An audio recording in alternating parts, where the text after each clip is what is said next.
أعوذ بالله من الشيطان الرجيم. بسم الله الرحمن الرحيم.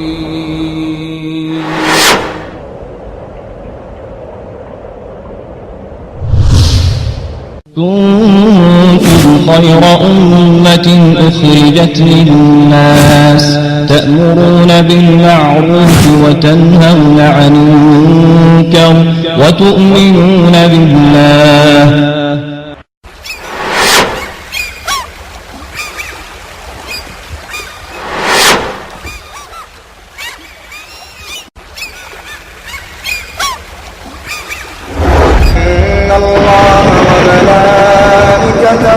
يصلون على النبي يا أيها الذين آمنوا صلوا عليه وسلموا تسليما.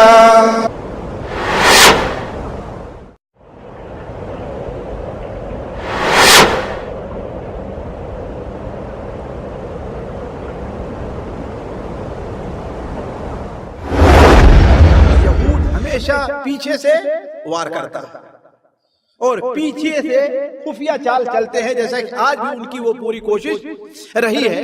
چنانچہ اس طریقے سے ان لوگوں نے مسلمانوں کے خلاف اہل مکہ اور ان کے ساتھ ملنے والے بنو سلیم وغیرہ کے لوگ، احابیش، دوسرے بنو خدا وغیرہ، احابیش جسے کہا جاتا ہے، اور اس طرح بنو غطفان کے لوگوں کو تیار کیا اور مدینہ منورہ پر حملے کا اعلان کیا.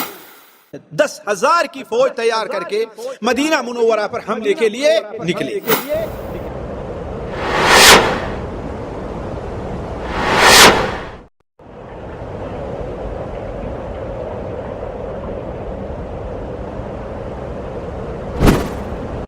چنانچہ آپ صلی اللہ علیہ وسلم کے مشورے سے خندق کھودنے کا فیصلہ ہو گیا.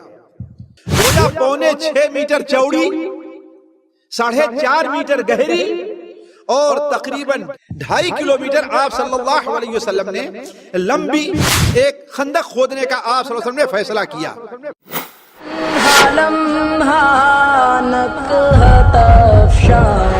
ان کی سنت پر سلام، لمحہ لمحہ نکہت افشاں، ان کی سنت پر سلام. رحمت للعالمین کے حسن سیرت پر سلام، نخل احسان و عطا صبح ہے. ولما رأى المؤمنون الأحزاب قالوا هذا ما وعدنا الله ورسوله وصدق الله ورسوله وما زادهم إلا إيمانا وتسليما. اور جب مومنوں نے ان لشکروں کو دیکھا تو کہنے لگے یہ تو وہی بات ہے جس کا اللہ اور اس کے رسول نے ہم سے وعدہ کیا تھا، اور اللہ اور اس کے رسول نے سچ ہی کہا تھا، اور اس واقعے نے ان کے ایمان اور فرمانبرداری کو ہی مزید بڑھا دیا. بسم اللہ الرحمن الرحیم. الحمدللہ رب العالمین والعاقبۃ للمتقین والصلاۃ والسلام علی رسولہ الکریم. اما بعد. حاضرین مجلس، سیرت النبی صلی اللہ علیہ وسلم مع حقیقت و نصیحت کی یہ 21ویں کڑی کچھ ہی دیر میں آغاز ہوا چاہتی ہے. قبل اس سے کہ شیخ محترم ہمارے درمیان تشریف لائیں، ہمیں پچھلے خطاب کا، پچھلے درس کا کچھ حصہ معلوم ہو جائے. پچھلے درس کی اہم چیزیں جو تھی ہم نے سنی تھی کہ غزوہ بنی نذیر، ان کے ساتھ اللہ کے رسول صلی اللہ علیہ وسلم نے کیا معاملہ پیش کیا اور کس طریقے سے ان کے ساتھ معاملہ ہوا، اور اس کے ساتھ ساتھ غزوہ بن المصطلق کہ اس کے اندر مسلمانوں نے کس طریقے سے کفار کے ساتھ لڑائی کی. اور اس کے بعد ہم نے اسی کے ساتھ ساتھ حضرت عائشہ رضی اللہ تعالی عنہا پر جو تہمت لگائی گئی، منافقین کی جو باتیں ہوئی تھی مسلمانوں کے تعلق سے اور مسلمانوں کو نکال بھگانے کے تعلق سے مدینہ منورہ سے، اور اسی طریقے سے غزوہ ذات الرقاع کے تعلق سے ہم نے سنا تھا کہ جہاں پر مسلمان تیر کھاتے رہے اور مسلمان صحابہ کرام رضوان اللہ علیہم اجمعین کا نماز میں خشوع و خضوع کیسا ہوا کرتا تھا. یعنی یہ ساری باتیں بڑی تفصیل کے ساتھ بڑے واقعات کی روشنی میں ہم نے الحمدللہ سنی تھی. اسی چیز کو آپ ذہن میں رکھتے ہوئے انشاءاللہ تعالی اگلا درس بھی آپ سماعت فرمائیں. میں بلا کسی تاخیر فضیلت الشیخ استاد محترم مقصود حسن صاحب فیضی حفظہ اللہ سے گزارش کرتا ہوں کہ تشریف لائیں اور سیرت النبی صلی اللہ علیہ وسلم ما حقیقت و نصیحت کی 21ویں کڑی کا آغاز فرمائیں. السلام علیکم ورحمۃ اللہ. بسم اللہ الرحمن الرحیم. الحمد للہ رب العالمین الرحمن الرحیم مالک یوم الدین ونشهد ان لا الہ الا اللہ ونشهد ان سیدنا ومولانا محمدا عبده ورسوله ارسلہ الی الناس کافۃ بشیرا ونذیرا. اما بعد فإن خیر الحدیث کتاب اللہ وخير الهدي هدي محمد صلى الله عليه وسلم وشر الأمور محدثاتها وكل محدثة بدعة وكل بدعة ضلالة وكل ضلالة في النار. أعوذ بالله السميع العليم من الشيطان الرجيم. بسم الله الرحمن الرحيم. ولما رأى المؤمنون الأحزاب قالوا هذا ما وعدنا الله ورسوله وصدق الله ورسوله وما زادهم إلا إيمانا وتسليما. سبحانك لا علم لنا إلا ما علمتنا إنك أنت العليم الحكيم. رب اشرح لي صدري ويسر لي أمري واحلل عقدة من لساني يفقهوا قولي واحلل عقدة من لساني يفقهوا قولي. عزیز ساتھیو،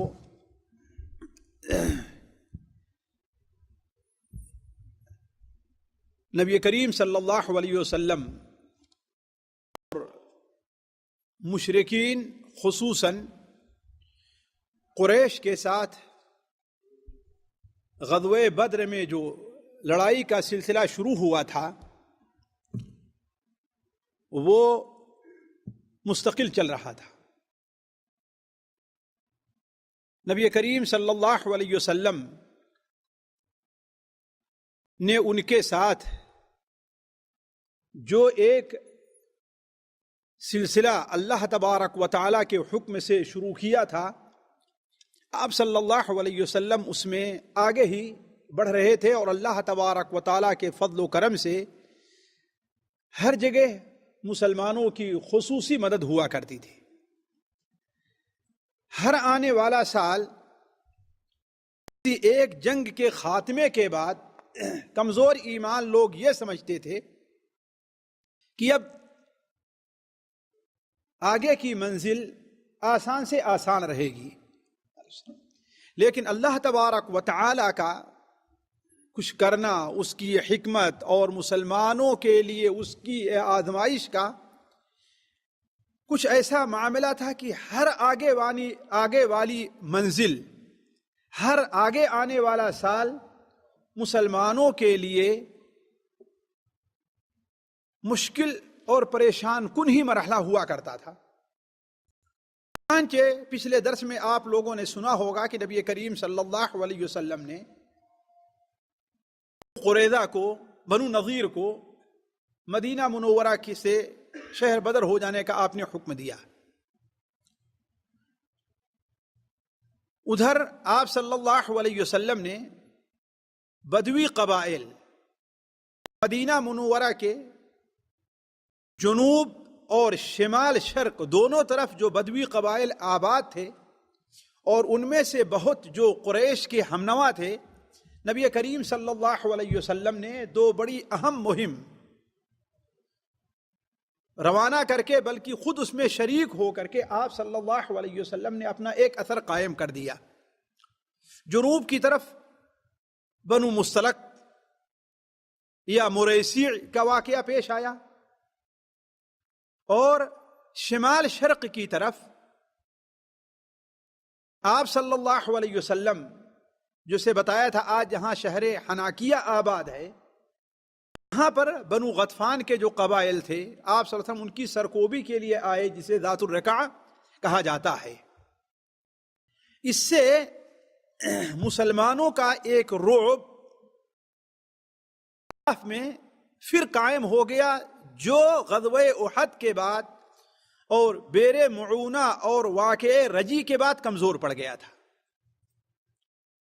مسلمان سے خصوصاً مکہ کے لوگوں سے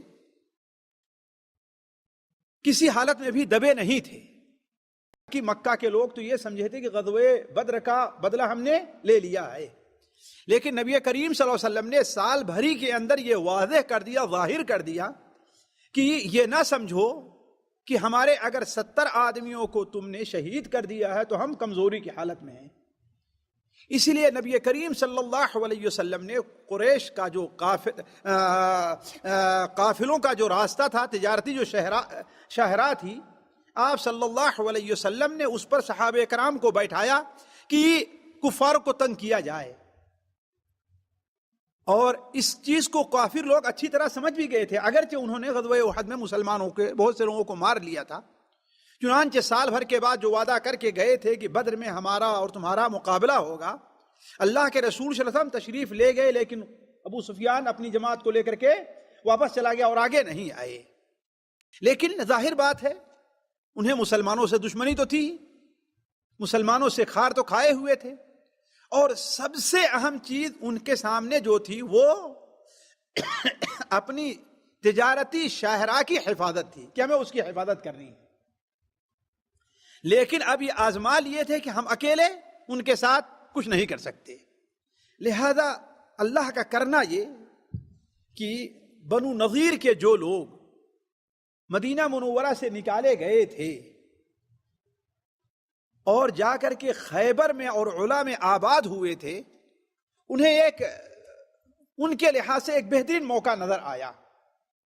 چنانچہ بنو نذیر کے بڑے بڑے سردار ابن اخطب، سلام ابن ابی الحقیق، ابو رافع، یہ سارے کے سارے مل کر کے مکہ مکرمہ گئے اور قریش کو ابھارنا چاہا مسلمانوں کے خلاف لڑائی کرنے کے لیے، کہ یہود ہمیشہ پیچھے سے وار کرتا ہے اور پیچھے سے خفیہ چال چلتے ہیں، جیسا کہ آج بھی ان کی وہ پوری کوشش رہی ہے کہ اپنے کافی حد تک امن سے ہیں اور دنیا کے لوگوں کو آپس میں لڑایا ہوا ہے، مسلمانوں کو مسلمانوں سے لڑایا ہوا ہے، مسلمانوں کو نصارہ سے لڑایا ہوا ہے، اس طریقے سے لوگوں کو لڑا کر کے اپنے امن سے بیٹھے ہوئے ہیں۔ وہ یہ جانتے ہیں کہ اگر یہ لوگوں کی مسلمان کی نصارہ سے اور مسلمان کی آپس میں ایک دوسرے سے شیعہ اور سنی یہ اختلاف جہاں ختم ہوئے تو ہمارے لیے وہ فارغ ہو جائیں گے، ہمارا فلسطین کے اندر رہنا مشکل ہوگا۔ تو ہمیشہ یہ خفیہ چال چلتے تھے، لہذا انہوں نے یہ سوچا کہ بڑا اچھا موقع ہے، مکہ کے لوگوں کو مسلمانوں کے خلاف ابھارا جائے، اور مدینہ منورہ سے شمال شرق کی طرف جو قبائل آباد ہیں، جیسے بنو غطفان کے لوگ ہیں، بنو اسد ہیں، ان لوگوں کو بھی مسلمانوں کے خلاف ابھارا جائے۔ چنانچہ ان کا ایک وفد 7-8 آدمی کی ایک وفد 7-8 آدمیوں کو لے کر کے مکہ مکرمہ جاتا ہے اور وہاں کے لوگوں سے بات کرتا ہے۔ مکہ کے لوگ بھی چونکہ وہ عرب کے سامنے یہ واضح کرنا چاہتے تھے کہ اصل صحیح دین کے اوپر ہم ہیں اور محمد اللہ علیہ وسلم جو دین لے کر کے آئے وہ دین باطل ہے، لہذا لوگوں سے اس قسم کے سوالات کیا کرتے تھے۔ چنانچہ ایک سوال انہوں نے کیا جس کا ذکر اللہ تعالیٰ نے قرآن مجید میں فرمایا ہے کہ تم لوگ اہل کتاب ہو، یعنی کون؟ یہود کے لوگ۔ ہمارے پاس تو کوئی کتاب نہیں ہے، ہم تو ایک عام لوگ ہیں، لیکن تمہارے پاس تو کتاب ہے نا، تم حق اور ناحق کو اچھی طریقے سے پہچانتے ہو، یہ بتاؤ کہ ہم لوگ حاجیوں کی خدمت کیا کرتے ہیں، حاجیوں کو حج کراتے ہیں، حاجیوں کو پانی پلاتے ہیں، بیت اللہ جو اللہ تعالیٰ کا مبارک گھر ہے اس کی ہم حفاظت کر رہے ہیں، اس کی خدمت کر رہے ہیں، ہم لوگ آیا حق کے اوپر ہیں؟ محمد اللہم صلی اللہ علیہ وسلم وہ لوگ جو علیہ السلام جو رشتہ داری کو توڑنے والے ہیں، رشتہ داری کو توڑنے والے ہیں، باپ اور بیٹے میں تفریق کرنے والے ہیں، ہم سے لڑائی کرنے والا، یہ یعنی وہ حق کے اوپر ہے۔ تو یہود نے حق کو جاننے کے باوجود، ساتھیوں اس صدی کے بھی ایک یہودی مورخ نے اس واقعے کو ذکر کر کے لکھا کہ اس وقت کے یہودیوں کی بہت بڑی غلطی تھی، وقت کے یہودیوں کی بہت بڑی غلطی تھی کہ تھوڑی سی مصلحت، تھوڑے سے فائدے کے لیے انہوں نے جھوٹ بولا، بیانی سے کام لیا اور حق کو چھپایا۔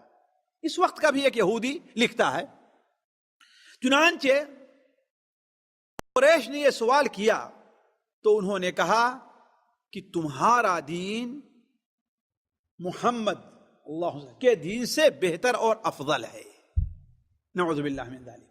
حالانکہ وہ یہ جانتے تھے، اچھی طریقے سے جانتے تھے کہ توحید کیا ہے، اور نبی صلی اللہ علیہ وسلم کو اچھی طریقے سے پہچانتے تھے۔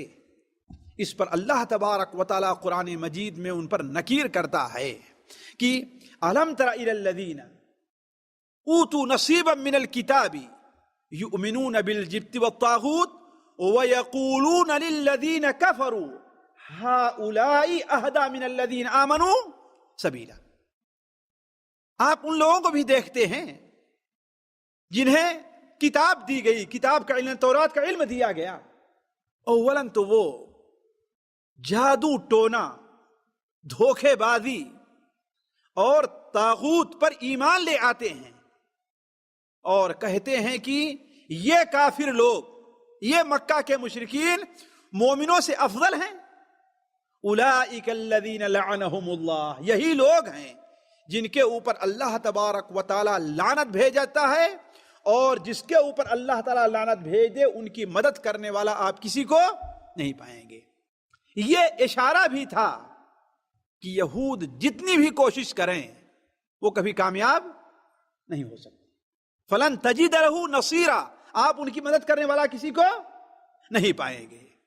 تو ان لوگوں نے وہاں جا کر کے اہل قریش کی یہ موافقت کی، اور اس کے بعد قریش کو مدینہ منورہ پر حملہ کرنے کی دعوت دی کہ آپ لوگ حملہ کرو، میں آپ لوگوں کے ساتھ ہوں، اور بنو غطفان کے لوگ بھی آپ کا ساتھ دینے کے لیے تیار ہیں۔ چنانچہ بنو نذیر کا کنانہ ابن ربیع ابن ابی الحقیق، اس کا ذکر اگلے درس میں یا کسی میں آئے گا، یہ شخص آتا ہے بنو غطفان کے پاس، اور بنو غطفان کا سردار عیینہ ابن حصن الفزاری تھا۔ اسے اولاً تو ابھارا، کہا دیکھتے نہیں ہو تمہارے لیے ایک مشکل مسئلہ بڑا ہے، ہمارے کچھ لوگ قریش کے پاس گئے ہیں، قریش ان سے لڑنے کے لیے تیار ہیں، لہذا تم سارے لوگ ایک ساتھ مل کر کے آؤ اور محمد اور ان کے ساتھیوں کو جڑ سے اکھاڑ کر پھینکا جائے۔ شروع میں عیینہ ابن حصن تیار نہیں ہوا تو انہوں نے کہا کہ خیبر کی سال بھر کا کھجور، سال بھر کی آمدنی ہم تمہیں دینے کے لیے تیار ہیں، سال بھر کی آمدنی ہم تمہیں دینے کے لیے تیار ہیں۔ اور آج بھی ساتھیوں اگر آپ دیکھیں تو بعض وہ لوگ جو یہودی ہیں یا ان کی اصل یہودیت کی ہے، وہ بھی کسی ملک میں امن کو پاش کرنے کے لیے یہ طریقہ استعمال کرتے ہیں، چاہے آج کے یہود ہوں یا ان کے چیلے امریکہ یا یورپ ہوں، یا ان سے ہم جوڑ رکھنے والے نصارہ اور رافضہ اور شیعہ حضرات ہوں۔ یہ اگر آپ دیکھیں تو ان کی سیاست دیکھیں گے تو ان کے بجٹ کا ایک بہت بڑا حصہ ان تمام چیزوں کے لیے خاص کر دیا گیا ہے۔ تو یہودیوں نے کہا کہ ہم خیبر کی آمدنی کا، ایک سال کی پوری آمدنی ہم تمہیں دینے کے لیے تیار ہیں۔ اور اہل بادیہ کا یہ خاصہ رہا ہے ساتھیوں کہ انہیں کچھ ملنا چاہیے۔ انہیں جہاں فائدہ ہوگا ان کے ساتھ اپنا چلے جائیں گے، جو انہیں دے گا ان کا ساتھ وہ دیں گے۔ اگر اہل بادیہ کی آپ تاریخ دیکھیں تو چنانچہ اس طریقے سے ان لوگوں نے مسلمانوں کے خلاف اہل مکہ اور ان کے ساتھ ملنے والے بنو سلیم وغیرہ کے لوگ، احابیش، دوسرے بنو خدا وغیرہ، احابیش جسے کہا جاتا ہے، اور اس طرح بنو غطفان کے لوگوں کو تیار کیا اور مدینہ منورہ پر حملے کا اعلان کیا۔ نبی کریم صلی اللہ علیہ وسلم کو جب یہ خبر ملتی ہے، ساتھیوں یہ لشکر کل مل کر کے 10,000 تھا تقریباً، جبکہ پورے مدینہ منورہ کی آبادی، بڑے بوڑھے بچے عورتیں ملا کر کے بھی شاید اتنے لوگ نہ ہوتے اس وقت جو مسلمان تھے، اتنے نہ ہوتے۔ 10,000 کی فوج تیار کر کے مدینہ منورہ پر حملے کے لیے نکلے۔ نبی کریم صلی اللہ علیہ وسلم کو جب معلوم ہوا کہ قریش ایسی تیاری کر رہے ہیں اور فوج جمع کر رہے ہیں، یہاں تک کہ آپ کو اطلاع ملتی ہے کہ فوج مدینہ منورہ کا رخ کر رہا ہے، آپ صلی اللہ علیہ وسلم نے صحابہ کرام سے مشورہ کیا کہ کیا کرنا چاہیے، اس لیے کہ یہ بڑا مشکل مرحلہ ہے اتنی فوج سے مقابلہ کرنا۔ اس لیے کہ دیکھیو ساتھیو، اللہ تعالیٰ اپنے مومن بندوں کی مدد کرتا ہے، لیکن اس کے ساتھ ساتھ مومنوں سے مطالبہ ہے کہ ظاہری وسائل جو ہیں ان کو بھی استعمال کریں، ظاہری وسائل سے پیچھا اپنا نہ چھڑائیں۔ ظاہری وسائل آپ کے پاس نہ ہوں اور وہ استعمال نہ کیجیے آپ، اور اللہ تعالیٰ کی مدد کی امیدوار رہیے، یہ ایسا نہیں ہو سکتا۔ آپ اسی لیے اللہ تعالیٰ وَأَعِدُّوا لَهُمْ مَا اسْتَطَعْتُم مِّن قُوَّةٍ مِّن رِّبَاطِ الْخَيْلِ، دشمنوں کے مقابلے کے لیے جتنا تم سے ہو سکے تم طاقت اور قوت کو اکٹھا کرو، اس کی تیاری کرو، بغیر اس کی تیاری کے جہاد نہیں ہوتا۔ تو آپ صلی اللہ علیہ وسلم نے صحابہ کرام سے مشورہ کیا کہ کیا کرنا چاہیے۔ آخر میں طے یہ ہوا کہ مدینہ منورہ کی ساتھیوں آبادی جو ہے وہ، یہ دیکھیے یہ نقشہ ہم نے آپ کے سامنے لے لیا ہے، یہ دیکھیے اللہ تبارک و تعالیٰ کی ایک ایسی حکمت ہے کہ مدینہ منورہ کی آبادی جس وقت مدینہ جو آبادی تھی وہ اس کی حفاظت کا کچھ فطری انتظام تھا۔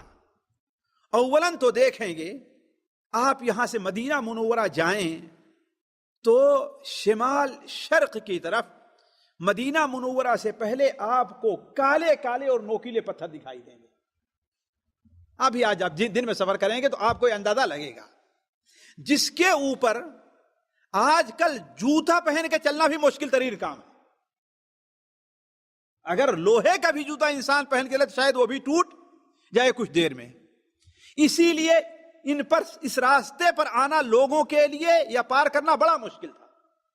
دوسری چیز یہ ہے کہ مدینہ منورہ کی آبادی میں چاروں طرف ارد گرد کھجور کے بہت زیادہ باغات تھے، اسی لیے قریش جب غزوہ احد میں، حالانکہ مدینہ منورہ سے مکہ کس طرف ہے؟ جنوب کی طرف ہے، اور احد پہاڑ کس طرف ہے؟ شرق کی طرف ہے، شرق شمال کی طرف ہے۔ وہ لوگ آخر جنوب طرف سے کیوں نہیں آئے؟ اس لیے کہ قبا اور ادھر آبادی اور کھجور کے باغ تھے، کسی فوج کا اس طرف سے آنا ایک مشکل کام تھا، لہذا وہ لوگ جنوب کی طرف سے آ کر کے ایسے مدینہ منورہ کی طرف آئے۔ تو اللہ تبارک و تعالیٰ کرنا یہ کہ مدینہ منورہ کے تین طرف حفاظتی انتظام اس طریقے سے تھے کہ یا تو پتھریلی زمین تھی، پتھریلی زمین تھی، یہ دیکھیے حرہ، یہ شمال ہے، یہ جنوب ہے، یہ شمال یہ جنوب ہے، اور یہ شرق ہے اور یہ غرب ہے، یہ شرق ہے یہ غرب ہے، یہ دیکھیے مت ادھر سے قریش کا راستہ ہے، لیکن اب ادھر سے اندر آنا ان کے لیے مشکل ہے۔ آپ دیکھ رہے ہیں یہ آبادی ہے یا تو یہ چیز ہے، لہذا قریش یہاں سے آئے ہیں اور یہاں پر آئے ہیں۔ یہ جگہ جو تھی یہ خالی جگہ تھی، یہ احد پہاڑ ہے یہاں جو دکھ رہا ہے آپ کو یہ، اور یہ جگہ جو تھی خالی تھی، ادھر نہ کوئی بڑی وادی تھی نہ یہ حرہ یعنی پتھریلی زمین تھی اور نہ کھجور کے باغات تھے، تو خطرہ تھا کہ مدینہ منورہ سے حملہ اس طرف سے ہوگا۔ یہ جگہ جو بنتی تھی یہ تقریباً 2 سے 2.5 کلومیٹر ہے، 2 سے 2.5 کلومیٹر ہے۔ نبی کریم صلی اللہ علیہ وسلم نے صحابہ کرام کے مشورے سے یہ فیصلہ کیا کہ اس جانب ایک خندق کھود دینی چاہیے۔ بڑا مشہور ہے، حالانکہ وہ روایت صحیح نہیں ہے، کہ یہ مشورہ حضرت سلمان فارسی رضی اللہ تعالیٰ عنہ نے دیا تھا۔ مشکل یہ ہے کہ ہم نہیں کہتے اس کا ذکر کتابوں میں نہیں ہے، پچھلے مؤرخین جو لکھتے آئے ہیں وہ یہ کہتے ہیں کہ کہا جاتا ہے کہ یہ مشورہ کس نے دیا ہے؟ سلمان فارسی نے۔ لیکن ہمارے اردو کے مؤرخین نے کیا کہا کہ یہ مشورہ سلمان فارسی نے دیا۔ دیکھیں دونوں میں کتنا فرق ہے۔ وہ کیا لکھتے ہیں؟ کہا جاتا ہے کہ یہ مشورہ کس نے دیا تھا؟ حضرت سلمان فارسی نے۔ اس کا مطلب ہے کہ خود وہ اشارہ کر رہے ہیں کہ یہ بات صحیح نہیں ہے، اس میں کمزوری ہے اس میں۔ لیکن ہمارے اردو کے مورخین، ہم نے کئی مورخین کی کتاب دیکھی، ہر ایک کیا کہتے ہیں؟ یہ فیصلہ یہ مشورہ کس نے دیا تھا؟ حضرت سلمان فارسی نے۔ ہو سکتا ہے دیا ہو، لیکن تاریخ کے لحاظ سے حقیقت سے یہ چیز ثابت نہیں آتی، بلکہ میں یہ سمجھتا ہوں کہ نبی کریم صلی اللہ علیہ وسلم کو قیادت میں، فوجی قیادت میں جو مہارت حاصل تھی اور اللہ نے اپنی طرف سے آپ کو جو ہنر دیا تھا، یہ اس کا ایک مظہر ہے کہ نبی کریم صلی اللہ علیہ وسلم نے سب سے پہلے خندق کھودنے کا کس نے مشورہ دیا؟ نبی صلی اللہ علیہ وسلم نے۔ اس سے پہلے کم سے کم عرب میں اس کا ذکر کہیں ملتا نہیں ہے۔ آپ صلی اللہ علیہ وسلم نے دیکھا کہ مسلمان بظاہر ظاہری لحاظ سے میدان میں نکل کر کے لڑنا ان کے لیے کیا ہے؟ مشکل ہے۔ لہذا آپ صلی اللہ علیہ وسلم نے مشورہ دیا کہ کیا کرنا چاہیے؟ ہمیں ایک خندق کھود دینی چاہیے۔ چنانچہ آپ صلی اللہ علیہ وسلم کے مشورے سے خندق کھودنے کا فیصلہ ہو گیا۔ خندق ساتھیوں جو کھودی گئی تھی، جیسا ہم نے آپ سے کہا کہ تقریباً 2 سے 2.5 کلومیٹر تک ہے، جس کی گہرائی 7 ہاتھ رکھی گئی، یعنی تقریباً 4.5 میٹر گہرا، تاکہ کوئی آدمی کود کر کے بھی اس سے نکلنا اس کے لیے کیا ہو جائے؟ مشکل ہو جائے۔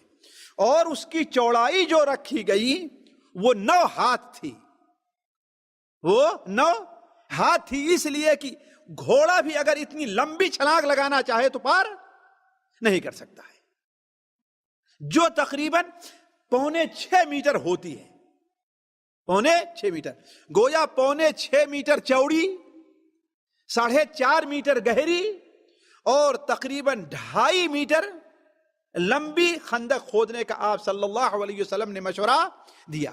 جی نہیں، 2.5 کلومیٹر، 250 کلومیٹر لمبی 2.5 میٹر تھی، 2.5 کلومیٹر تھی۔ 2.5 میٹر ہم نے کہا نہیں، 2.5 کلومیٹر، نعوذ باللہ من ذالک۔ 2.5 کلومیٹر آپ صلی اللہ علیہ وسلم نے لمبی ایک خندق کھودنے کا آپ صلی اللہ علیہ وسلم نے فیصلہ کیا۔ چنانچہ مسلمان بڑے جذبے میں، ظاہر بات اپنی حفاظت بڑی اہم چیز ہے، بلکہ آپ صلی اللہ علیہ وسلم نے وہاں پر ایک ہنر سے یہ بھی کام لیا کہ 10 گز متعین کر دیا، یا 10 ہاتھ یا 40 ہاتھ متعین کر دیا، اور ہر 40 ہاتھ کے اوپر آپ نے 10 صحابہ کو لگا دیا۔ کچھ حصہ آپ نے خصوصاً مہاجرین کے حوالے کیا اور کچھ حصہ انصار کے حوالے کیا۔ یہ خندق کھودنی شروع ہوئی، اور کم سے کم جو ذکر آتا ہے وہ 6 دن کا ذکر آتا ہے، لیکن یہ بات ذرا سمجھ میں کم آتی ہے۔ بعض روایات میں ہے کہ 15 دن تک مسلمان اسے کھودتے رہے، بعض روایات میں 20 دن کا ذکر ہے۔ علا کل حال مسلمانوں نے جو اللہ کے رسول نے جو وقت متعین کیا تھا، اتنے دنوں میں آپ صحابہ کرام نے خندق کھود کر کے تیار کی۔ خندق کھودنے میں ایک مسلمانوں نے عقل مندی سے اور کام لیا۔ خندق کھود کر کے جو مٹی بچتی تھی اسے کیا کرتے تھے مسلمان؟ اسے کیا کرتے تھے؟ کچھ مٹی تو دور پھینک دی جاتی تھی، اور کچھ مٹی جو مسلمانوں کا علاقہ تھا وہاں پر رکھ دی جایا کرتی تھی۔ یہ حکمت تھی، کافروں کی طرف مٹی نہیں رکھی ہے۔ کیوں؟ اس لیے کافروں کی طرف رہتے کافر اس مٹی کو اندر گرا کر کے پاٹ سکتے ہیں، لہذا کیا کیا اسے کہ اس میں یہ بھی رہے کہ ہاں اس کافر اس مٹی کو استعمال نہ کر سکے. اور دوسری چیز یہ ہے کہ ظاہر بات اگر 4.5 میٹر گہری کھودی گئی ہے تو اور کیا ہے 6.5 میٹر جو ہے اگر چوڑی ہے تو مٹی کافی نکلی ہوگی. اتنی مٹی کافی اس طرف رہے گی تو اس میں فائدہ کیا ہوگا کہ مسلمانوں کو مٹی کے نیچے سے پیچھے سے چھپ کر کے ان کے اوپر تیر مارنے کا موقع, ادھر سے تیر آئے تو مٹی کے پیچھے چھپ جائیں گے. 2 فائدہ تھا. لہذا یہ مٹی اس طرف رکھی گئی جس طرف مسلمانوں کا علاقہ یعنی مدینہ منورہ کا علاقہ تھا. اور بھی آپ صلی اللہ علیہ وسلم نے کچھ صحابہ کرام کو متعین کیا کہ پہاڑوں سے لا کر کے پتھر یہاں اکٹھا کر لیں تاکہ وقت پڑنے پر تیر تو ان کے اوپر برسایا جائے گا ہی, پتھر مار کر کے بھی انہیں پیچھے کیا جا سکے. علا کل حال نبی کریم صلی اللہ علیہ وسلم کی بتائی ہوئی ترکیب کے مطابق یہ مرحلہ پیش آیا. ساتھیو, اس خندق کی کھدائی میں مسلمانوں کو بڑی تکلیف اور پریشانی اٹھانی پڑی ہے, بڑی پریشانی اٹھانی پڑی ہے. یہ نہ سمجھیں کہ ہاں ایک مشکل کام تھا. کیوں؟ اس لیے کہ اولاً تو مسلمانوں کے پاس مزدور اتنے زیادہ, غلام اتنے زیادہ نہیں تھے. وجہ اس کی تھی کہ نبی کریم صلی اللہ علیہ وسلم جب تشریف مدینہ منورہ میں لے آئے تو مسلمانوں نے تقریباً اپنا سارا کچھ, اپنی ساری کوشش کس کے لیے؟ دین کے لیے وقف کر دی تھی. حتیٰ کہ ان کے جو کھیت تھے اس کی بھی صحیح خدمت نہیں کر پاتے تھے, اس کی بھی صحیح خدمت نہیں کر پاتے تھے. یہ ایک اور وجہ تھی کہ مالی اعتبار سے انہیں بڑی تنگی کا سامنا کرنا پڑتا تھا. اور یہ موسم ساتھیوں سردی کا تھا, یہ موسم سردی کا تھا جس کی وجہ سے کھانے پینے کی چیزوں کی بھی کمی تھی. اور تیسری بات آپ یہ نہ بھولیں کہ یہاں سردی میں ہوا بڑی تیز چلتی ہے, ہوا سردی میں اور بڑی ٹھنڈی ہوا چلتی ہے. باہر رہنا انسان کے لیے کیا ہوتا ہے, ایک مشکل کام ہوا کرتا ہے. تو ایک طرف تو مسلمانوں کی تنگ دستی, دوسری طرف کھانے پینے کی کمی, اور تیسری طرف سردی کا موسم.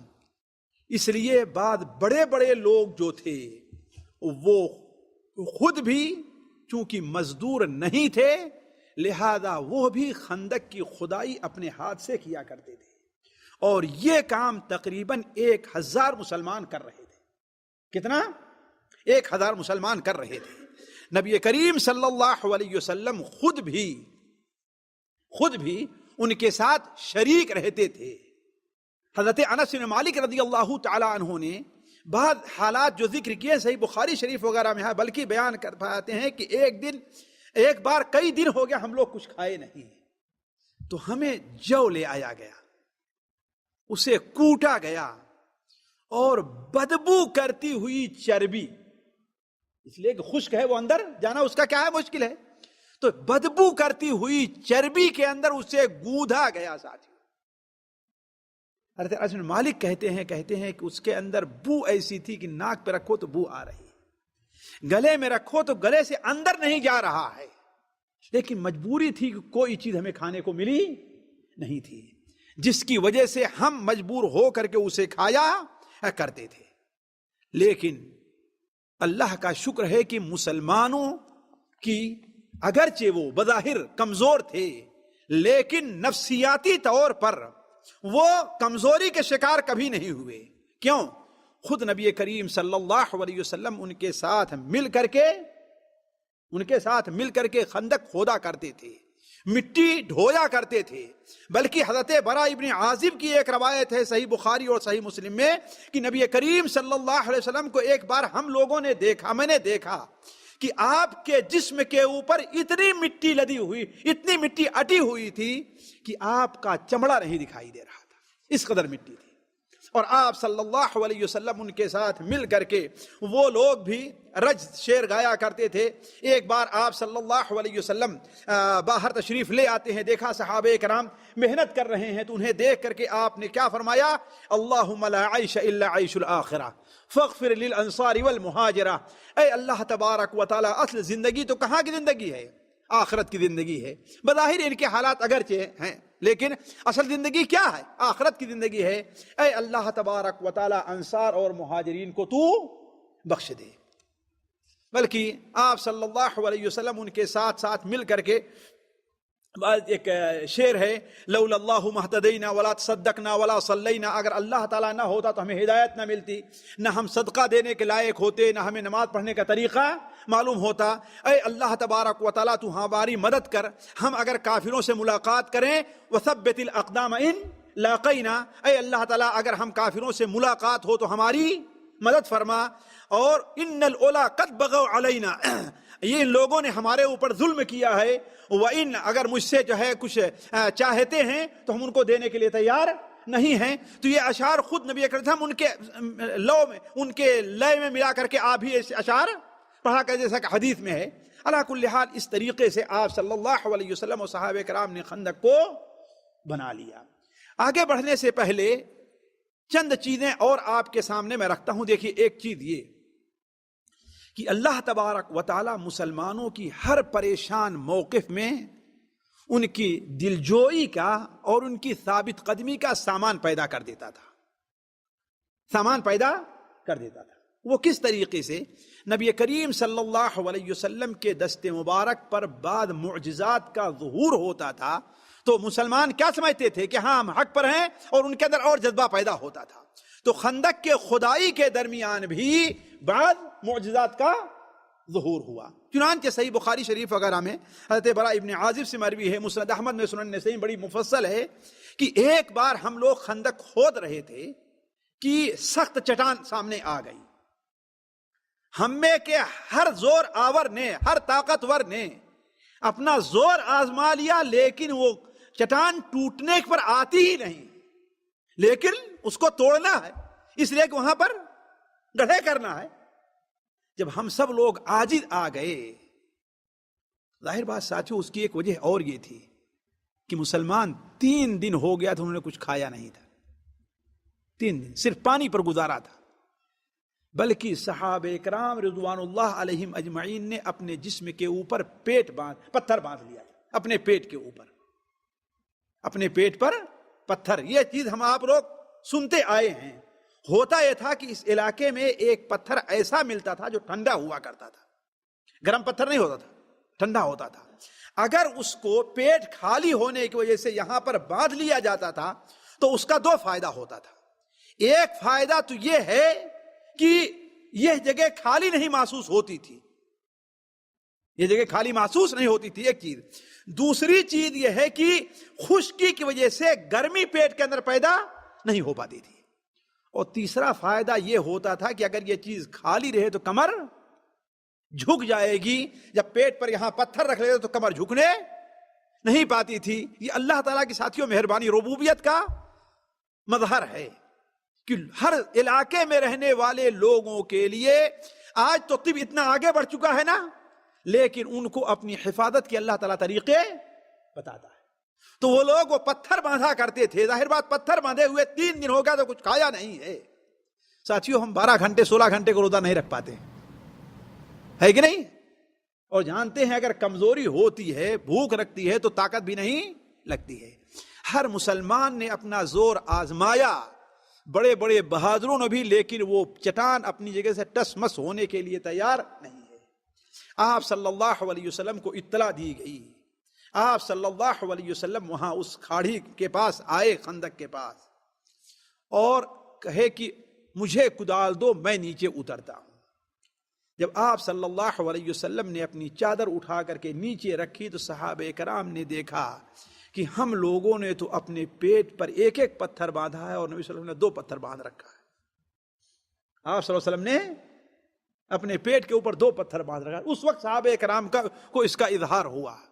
چنانچہ اسی حالت میں آپ صلی اللہ علیہ وسلم اترے اور اللہ کا نام لے کر کے ایک وار کیا ہے آپ نے تو زور کی چنگاری اڑی، زور کی چنگاری اڑی. آپ نے اللہ اکبر کہا، مسلمانوں نے اللہ اکبر کہا. دوسری بار آپ نے وار کیا، پھر چنگاری اڑی اور آپ صلی اللہ علیہ وسلم نے اللہ اکبر کہا، مسلمانوں نے. پھر تیسری بار آپ نے جب وار کیا چنگاری اڑی، اور راوی بیان کرتے ہیں کہ وہ پتھر ایسا نرم ہو گیا کہ بالکل بھسبھسا سا ہو گیا ہے، بالکل ٹوٹ کر کے چور ہو گیا ہے۔ تو صحابہ کرام نے کہا اے اللہ کے رسول صلی اللہ علیہ وسلم، چنگاری اڑی ہے اور آپ اللہ اکبر، اس کا کیا مقصد ہے؟ کہا پہلی بار جب چنگاری اڑی ہے تو اس کی روشنی میں ہم نے روم، قیصر روم کے سرخ محلات کو ہم نے دیکھا ہے۔ دوسری بار جو چنگاری اڑی ہے اس میں ہم نے کسرا کے مدائن، شہروں کے محلات کو دیکھا ہے، اور تیسری بار صنعا اور صنعا سے آگے بالکل حبشہ تک کے جو محلات ہیں ہم نے ان کو دیکھا ہے۔ یہ اس بات کا مطلب یہ ہے کہ یہ شہر اے مسلمانوں تمہارے ہاتھ فتح ہو کر کے رہیں گے، تمہارے ہاتھ فتح ہو کر کے رہیں گے۔ اور وہی صحابہ کرام جو غزوہ خندق میں شریک تھے، انہی لوگوں نے ان شہروں کو فتح کیا ہے، انہی لوگوں نے ان شہروں کو فتح کیا ہے۔ یہ مرحلہ پیش تو آیا، لیکن حضرت جابر بن عبداللہ رضی اللہ تعالی عنہ یہ صورتحال دیکھ رہے تھے۔ آپ کے چہرے کی حالت دیکھی اور دیکھا آپ کے پیٹ پر 2 پتھر ہیں، تو اللہ کے رسول سے اجازت چاہتے ہیں کہ اے اللہ کے رسول صلی اللہ علیہ وسلم، مجھے آپ اجازت دے دیجئے گھر جانے کے لیے۔ گھر گئے، اپنی بیوی سے کہا کہ ہم نے اللہ کے رسول صلی اللہ علیہ وسلم کی وہ حالت دیکھی ہے کہ اس پر صبر نہیں کیا جا سکتا، آیا تمہارے پاس کچھ ہے؟ تو کہا کہ کیا ہے؟ صرف ایک بکری کا بچہ ہے۔ کہا اسے ذبح کر دو، اسے ذبح کر دو۔ ساتھیو صرف ایک بکری کے بچے کے مالک تھے، کہا اسے ذبح کرو۔ اور کچھ؟ کہا کہ 1 سا جو ہے، 1 سا جو ہے، یعنی تقریباً 2.5 کلو، 2.5 سیر۔ کہا کہ ٹھیک ہے، ایسا کرتا ہوں کہ بکری کے بچے کو ذبح میں کرتا ہوں، اور یہ جو ہے اس کا دلیا یا اس کا آٹا کون بنائے؟ تم بناؤ۔ چنانچہ بیوی آٹا پیسنے لگی، آٹے کو تیار کیا، اور تو جابر عبداللہ اتنی دیر میں بکری کو ذبح کر کے فارغ ہو گئے۔ دونوں نے مل کر کے، بیوی نے آٹا گوندھا، حضرت جابر بن عبداللہ رضی اللہ تعالی عنہ نے بکری گوشت کو کس پر رکھا؟ ہانڈی پر رکھا۔ اور جب تیار ہونے کے قریب ہوا تو کہا کہ بیوی نے جائیے اللہ کے رسول صلی اللہ علیہ وسلم چپکے سے کہیے گا، کسی اور کو معلوم نہ ہو پائے، چپکے سے کہنا کہ اے اللہ کے رسول صلی اللہ علیہ وسلم، چھوٹی سی بکری تھی اور اتنا آٹا 2.5 کلو جو تھا آپ کے لیے، اور آپ اپنے ساتھ 1-2 آدمی جس کو ساتھ لینا چاہیں لے لیں۔ کہا کہ کیا کتنا انتظام کیا ہے؟ کہا اتنا ہے۔ آپ نے فرمایا کثیر طیب، یہ تو بہت زیادہ اور بڑی اچھی چیز ہے۔ اور آپ صلی اللہ علیہ وسلم نے پورے اہل خندق کو دعوت دے دی، پورے اہل خندق کو دعوت دے دی کہ جابر ابن عبداللہ نے تمہارے مہمانی کا سامان کیا ہے، چلو سارے لوگ کتنے تھے ساتھیوں؟ 1000 تھے۔ کتنے تھے؟ 1000 تھے۔ حضرت جابر ابن عبداللہ گھبرائے اور بھاگتے ہوئے اپنے گھر آتے ہیں، لیکن ان سے آپ نے کہہ دیا تھا کہ دیکھو میرے آنے کا انتظار کرو۔ بھاگتے ہوئے جا کر اپنی بیوی سے کہتے ہیں یہ دیکھو اللہ کے رسول صلی اللہ علیہ وسلم نے تو پورے اہل خندق کو دعوت دے دی ہے۔ اب میاں بیوی کا آپس میں تکرار ہونے لگی۔ بیوی نے کہا ہم نے منع نہیں کیا تھا آپ کو، کہا ہم نے تو آپ سے کہا ہے۔ تو اس پاک بیوی نے کہا پھر اللہ کے رسول صلی اللہ علیہ وسلم تم نے بتایا ہے کہ ہاں اتنا ہے ہی ہے؟ کہا کہ ہاں ہم نے بتا دیا ہے۔ کہا جاننے کے بعد جب آپ صلی اللہ علیہ وسلم لوگوں کو لے کر کے آ رہے ہیں تو گھبرانے کی ضرورت نہیں ہے، پریشان ہونے کی ضرورت نہیں ہے۔ آپ صلی اللہ علیہ وسلم وہاں پر پہنچے، آپ نے کہا آٹا کہاں ہے؟ آٹا لے آؤ۔ آپ نے اس پر دم کیا اور اس میں اپنا لعاب دہن لگا دیا۔ یہیں سے ہمارے یہاں بہت سے لوگ کیا کہتے ہیں، فاتحہ کرنے کی دلیل لیتے ہیں، نعوذ باللہ من ذالک۔ فاتحہ کا اس سے کیا تعلق ہے ساتھی؟ فاتحہ کا اس سے کیا تعلق ہے کہ نہیں؟ اور میں جانتا ہوں کہ مولوی جو فاتحہ کرتا اگر تھوکے گا تو کوئی کھائے گا نہیں اس کو، ہے کہ نہیں؟ کوئی نہیں اس کو کھائے گا۔ تو اس کا فاتحہ سے کوئی تعلق نہیں، اللہ کے رسول کا ایک معجزہ ہے، آپ کی ایک دعا ہے۔ یا فاتحہ میں جو کھانا ہو تو اسے بھی کہیں پڑھتے دیکھا ہے آپ نے کہ 2 آدمی کا کھانا ہو اور 20 آدمی 200 آدمی کھا لیں اس کو؟ تو یہ بلا وجہ لوگ بدعت پہلے ایجاد کرتے ہیں، پھر اس کے لیے دلیلیں ڈھونڈ کر کے لے آتے ہیں. حالانکہ چاہیے یہ کہ پہلے دلیل ہو پھر اس سے کوئی مسئلہ اپنایا جائے. ہمارے ہاں پہلے لوگ بدعت ایجاد کرتے ہیں، پھر اس کے لیے دلیلیں ڈھونڈ کر کے لانا شروع کرتے ہیں. تو آپ صلی اللہ علیہ وسلم نے اس پر دم کیا اور کہا کسی روٹی پکانے والی کو پڑوس سے بلا لو، صرف 2.5 سیر آٹا ہے، اور ہنڈیا کو آپ نے اس میں دم کیا، لعاب دہن اپنا ڈالا اور کہا کہ اسے چولہے ہی پر رہنے دو اور صرف جو ہے چمچے سے نکالنا، بس اور کچھ نہیں. آپ صلی اللہ علیہ وسلم نے 10 آدمیوں کو اندر آنے کی آپ صلی اللہ علیہ وسلم نے دعوت دی. حضرت جابر بن عبداللہ کہتے ہیں روٹی پکتی جا رہی تھی، نہ آٹا ختم ہونے پر آتا تھا اور اس میں سے سالن اور گوشت نکلتا تھا، نہ اس میں سے گوشت ختم ہونے پر آ رہا تھا. یہاں تک کہ سارے اہل خندق اس سے آسودہ ہو کر کے کھائے. اس کے بعد آپ صلی اللہ علیہ وسلم نے کہا حضرت جابر بن عبداللہ کی بیوی سے کہ پکاؤ اور پاس پڑوس میں بھی دے دو، اس لیے کہ لوگوں کو کھانے پینے کی بڑے پریشانی لاحق ہوئی ہے.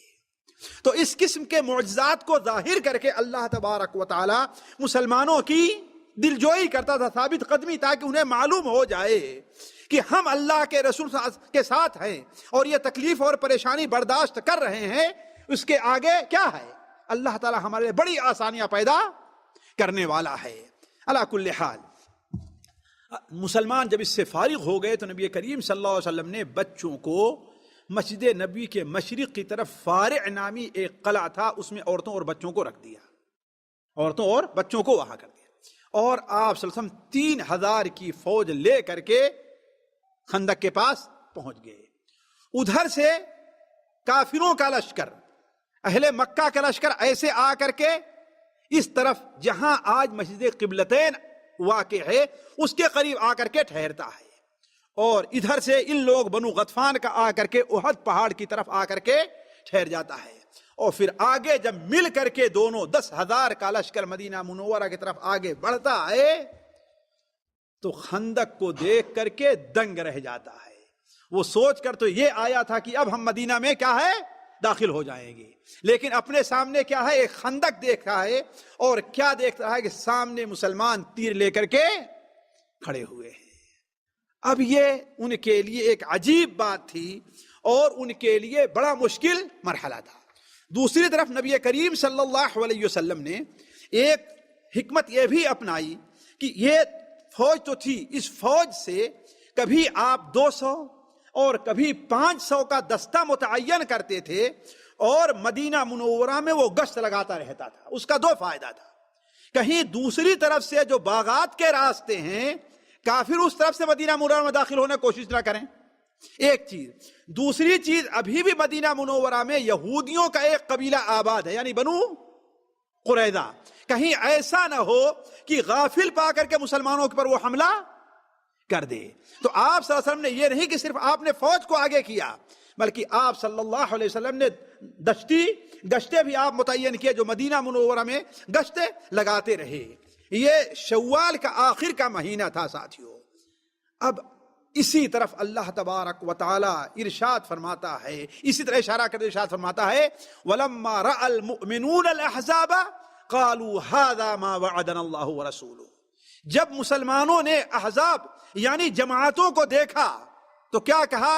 ہاں یہ وہی ہے جس کا وعدہ ہم سے اللہ اور اس کے رسول نے کیا تھا.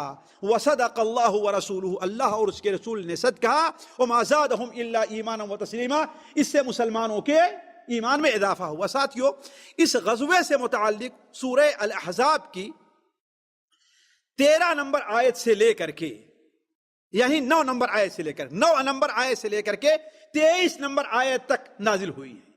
یہ پوری آیات اگر آپ پڑھیں اس کا ترجمہ دیکھیں تو آپ کو غزوہ احزاب کا اندازہ ہوگا. ساتھیو، اب دونوں فوجیں آمنے سامنے ہیں. اب ظاہر بات ہے نہ ہی مسلمان اس کے اوپر، نہ ہی کافر خندق کو پار کر سکتے ہیں، اور نہ ہی مسلمانوں تک پہنچ سکتے ہیں. مسلمان نگرانی کر رہے ہیں. لیکن آپ لوگ یہ نہ سمجھیں کہ اس طریقے سے مسلمانوں کو آسانی سے کافروں نے چھوڑ دیا. کافر برابر کوشش کرتے رہے، تیر برساتے رہے، پار کرنے کی کوشش کرتے رہے، خندق کو پاٹنے کی کوشش کرتے رہے، بلکہ بسا اوقات تو ایسا مرحلہ پیش آیا ہے کہ ایک بار کافروں کا زور اتنا بڑھا کہ ظہر کے بعد سے مغرب ہو گئی اور مسلمانوں کو نماز عصر پڑھنے کا موقع نہیں ملا۔ کیوں؟ اس لیے کہ نماز عصر میں مشغول ہوتے تو ادھر سے کافر کسی بھی طریقے سے خندق کو پار کر کے، یا ایک آدمی کود کر کے آتا اور ادھر سے جو مٹی تھی وہ گرا کر کے وہ پار کرنے کی کوشش کرتی، لیکن ادھر سے وہ تیر برسا رہے ہیں، قریب آنا چاہتے تو مسلمان ادھر سے تیر پھینک رہے ہیں اور پتھر پھینک کر کے انہیں پیچھے کر رہے ہیں۔ جب سورج ڈوب گیا، حضرت عمر رضی اللہ عنہ غصے میں اللہ کے رسول کی خدمت میں آتے ہیں اور کافروں کو گالی دے رہے ہیں، کہتے ہیں اے اللہ کے رسول صلی اللہ علیہ وسلم، عصر کی نماز تو آج میں سورج ڈوبتے ڈوبتے پڑھا۔ آپ نے کہا تم نے تو پڑھ لی ہے، ابھی تک ہم نے عصر کی نماز نہیں پڑھی۔ تو اس دن عصر کی نماز آپ صلی اللہ علیہ وسلم نے سورج ڈوبنے کے بعد پڑھی تھی، اور علماء کہتے ہیں کہ چونکہ ابھی تک صلاۃ خوف یعنی خوف کی جو نماز پڑھنے کی ہے وہ حکم نازل نہیں ہوا تھا، بلکہ ایک دن ساتھیوں اس سے بھی مشکل کا وقت آیا۔ صبح ہی سے کافر جب تنگ آ گئے تو ایسا تیز حملہ شروع کیا، تیروں کا برسانا ہے، اس کنارے جا کر کے پار ہونے کی کوشش کرنا ہے، خندق کو پاٹنے کی کوشش کرنا ہے، کہ 3000 مسلمان جو 2.5 کلومیٹر کی دوری پہ پھیلے ہوئے تھے، اس قدر مشغول ہوئے کہ ظہر کی نماز نہیں پڑھ سکے، عصر کی نماز نہیں پڑھ سکے، حتیٰ کہ مغرب کی نماز نہیں پڑھ سکے۔ سنن نسائی کے اندر روایت ہے کہ نبی کریم صلی اللہ علیہ وسلم نے 4 نمازیں اکٹھا ایک ساتھ پڑھی ہیں، 4 نمازیں اکٹھا ایک ساتھ پڑھی ہیں۔ ساتھیوں، اس سے معلوم ہوتا ہے کہ اگر کسی کی نماز کسی مجبوری سے قضا ہو جائے تو اس کو قضا پڑھ لے، لیکن شرط یہی ہے کہ مجبوری سے، یہ نہیں کہ سویا رہے، الارم نہ لگائے اور کہے کہ نماز قضا میں پڑھ لوں گا۔ مارکیٹ گھومنے کے لیے گیا، بازار میں گھوم رہا، ارے بھائی یہاں کہاں مسجد ملے گی، ہے کہ نہیں؟ اگر ابھی استنجا کرنا ہو جگہ مل جائے گی کہ نہیں ملے گی؟ استنجا کرنے کے لیے جگہ مل جائے گی بازار میں نا، لیکن مسجد کے بعد میں، لیکن نماز پڑھنے کے لیے جگہ نہیں ملے گی۔ قضائے حاجت کے لیے جانے کے لیے وقت مل جائے گا، اس لیے اس کو ضروری سمجھا ہے، لیکن نماز کو ضروری نہیں سمجھا، یہ غلط ہے۔ اگر کوئی آدمی جان بوجھ کر کے نماز کو ترک کر دے رہا ہے تو مجھے تو شبہ ہے کہ اس کی نماز ہوگی بھی کہ نہیں ہوگی۔ بہت سے علماء کہتے ہیں اسے اب نماز پڑھنی ہی نہیں چاہیے، اب اس کی نماز نہیں ہوگی، اسے اللہ تعالیٰ توبہ اور استغفار کرنا چاہیے۔ تو کہنے کا مطلب یہاں سے یہ مسئلہ ہوا کہ اگر کسی مجبوری کے تحت ایسا مشکل وقت ہے، مجبوری ہے، پریشانی ہے کہ کوئی آدمی نماز نہیں پڑھ سکا تو نماز قضا پڑھ لے، لیکن جان بوجھ کر کے چھوڑ کر کے نہیں۔ تو کہنے کا مطلب یہ ہے ساتھیوں، اس طریقے سے مسلمانوں کے اوپر مشکل سے مشکل ترین وقت آتے رہے، بلکہ ایک وقت تو ایسا آیا کہ تقریباً 20 دن گزر گئے ساتھیوں اس طریقے سے۔ کتنا؟ 20 دن گزر گئے اس طریقے سے۔ ایک دن تو کافروں نے فیصلہ کیا، ان کے چند پہلوانوں نے، جیسے عمرو ابن ود تھا، اکرمہ ابن ابی جہل اور دوسرے لوگوں نے یہ فیصلہ کیا کہ آج کچھ بھی ہو خندق پار جانا ہی ہے، ہم کو فیصلہ کر لیا، کچھ بھی ہو جائے آج ہمیں خندق پار جانا ہے۔ چنانچہ صبح کو نکلے اور آ کر کے معائنہ کرتے ہیں، اس طرف سے لے کر کے اپنے گھوڑے پہ سوار ادھر گئے، ادھر سے ادھر آئے، دیکھ رہے ہیں کہ کون سی ایسی جگہ مناسب ہے۔ کیوں؟ اس لیے کہ چونکہ مٹی بھی رکھی ہوئی تھی نا اس کنارے، اس لیے اگر کوئی کود کر کے آنا بھی چاہے اس کے لیے ایک مسئلہ تھا، مٹی کے تودے پڑے ہوئے تھے ادھر۔ لیکن بعض جگہوں کو خالی چھوڑا گیا تھا، جسے بعض مؤرخین نے دروازے کا نام دیا ہے۔ بعض جگہوں کو کسی مقصد کے لیے خالی چھوڑا گیا تھا، تو وہ لوگ اس چیز کی تلاش میں رہے۔ چنانچہ بائیں طرف ایک جگہ دیکھا کہ فاصلہ تھوڑا سا کم دکھ رہا ہے، اس لیے کہ بسا اوقات بعض جگہ سخت رہی ہوگی، تنگ رہی ہوگی، تو ہو سکتا ہے وہ وہاں پر تھوڑی چوڑائی کم ہو۔ اور یہ ہے کہ یہ بھی دیکھا ہوگا کہ وہاں کنارے مٹی نہیں ہے، لہذا کوشش کر کے ان کے 3 یا 4 پہلوان خندق پار کرنے میں کامیاب ہو گئے. عمرو ابن ود، اکرمہ ابن ابی جہل، اور ہمارے خیال سے نوفل ابن مغیرہ اور 2 پہلوان. لیکن حضرت علی رضی اللہ تعالی عنہ عمرو ابن ود کے مقابلے میں آئے اور اس سے مقابلہ کیا اور اسے قتل کر دیا. حضرت زبیر رضی اللہ تعالی عنہ نوفل ابن مغیرہ کے مقابلے پہ آئے، لیکن جب اس نے دیکھا کہ ہمارا پہلوان عمرو ابن ود اتنا بڑا پہلوان ہے، وہ مارا گیا تو میری کیا مجال ہے، وہ بھاگ کھڑا ہوا اور مسلمان ان کا پیچھا کرنے لگے. ہوا یہ کہ نوفل ابن مغیرہ نے اپنے گھوڑے کو کودایا تو، لیکن اس کا گھوڑا پورا نہیں کود سکا اور خندق میں نیچے گر گیا. اب مسلمانوں نے اسے پتھر مار مار کر کے ہلاک کرنا چاہا تو اس نے کہا کہ ارے لوگو، اے عرب کے لوگو، عزت کی موت مرنے دو، یعنی لڑ کر کے یہ کیا تم ہمیں پتھر مار رہے ہو. چنانچہ حضرت زبیر رضی اللہ تعالی عنہ خندق میں کود گئے اور کہا کہ تجھ سے مقابلے کے لیے میں خندق میں آتا ہوں. اور جا کر کے اس کے جب مقابلہ ہوا تو اس کے اوپر ایک ایسا وار کیا ہے کہ اس کا کندھا کرتے کرتے اس کا آدھا جسم کٹ گیا. اتنا زور کا وار کیا اس کے اوپر. تو جب باہر نکل کر کے آئے حضرت زبیر بن عوام رضی اللہ تعالی عنہ تو لوگوں نے کہا کہ یہ تلوار تو بڑی تیز ہے، بڑا اچھا وار کرتی ہے.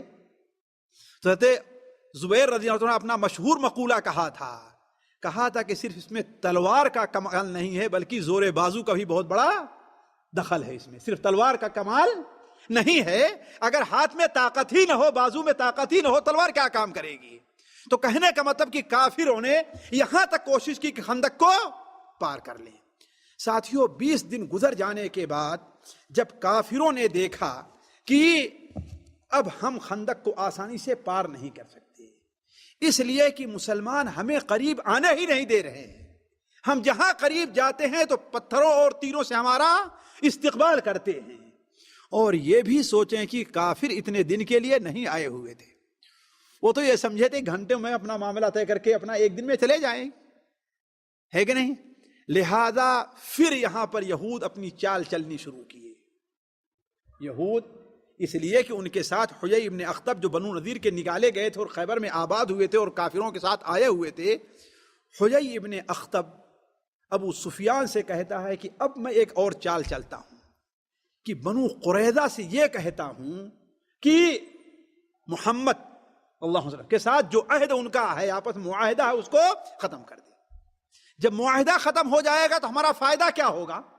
ہمارا فائدہ یہ ہوگا کہ پیچھے سے بنو قریظہ کے لوگ حملہ کریں گے.